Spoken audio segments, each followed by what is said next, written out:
Eastern Idaho Public Health tells us a cat in Clark County tested positive for plague.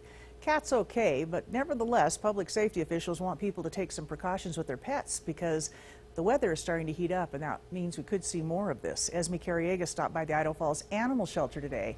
Are they having to take any precautions to make sure animals coming in there aren't carrying the plague?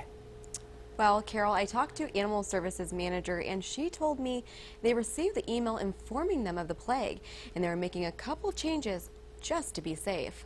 The plague is a bacterial disease transmitted through the bites of infected fleas. The common rodents that can become infected are squirrels, rats, voles, and mice. If your feline friend or lovable pet plays or kills one of those guys, they can be infected. Transmission comes from bites from the fleas, and so these animals have fleas on them. That's where the reservoir is for the plague bacteria.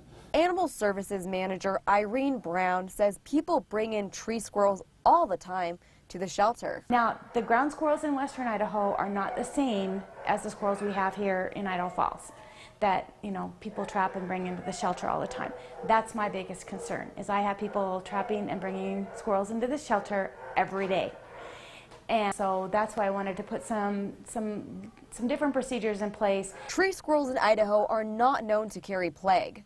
However, a ground squirrel can come in contact with a tree squirrel and share the fleas. And they don't come in contact with the kitties or the dogs. We don't keep them in the same areas or anything like that. But they bring them through the front door, they sit them on the floor. And if fleas are found, if we do notice visible fleas, then I've put a procedure in place. And we put them in the freezer. We're just going to go ahead and bag them and put them in the freezer, and then that way if fleas do leave the carcass, they'll be contained within the bag. Now, people can also be infected. The symptoms are fever, chills, headache, weakness, and swelling. And Carol, I don't know about you, but I'm feeling kind of itchy. Well, I've got collars on my Yorkies. Did you get some for yours, for your dogs? Those flea collars? No, I'm going to because it's a good idea. Yeah, I would think so too. So, all right, thank you very much, Esme.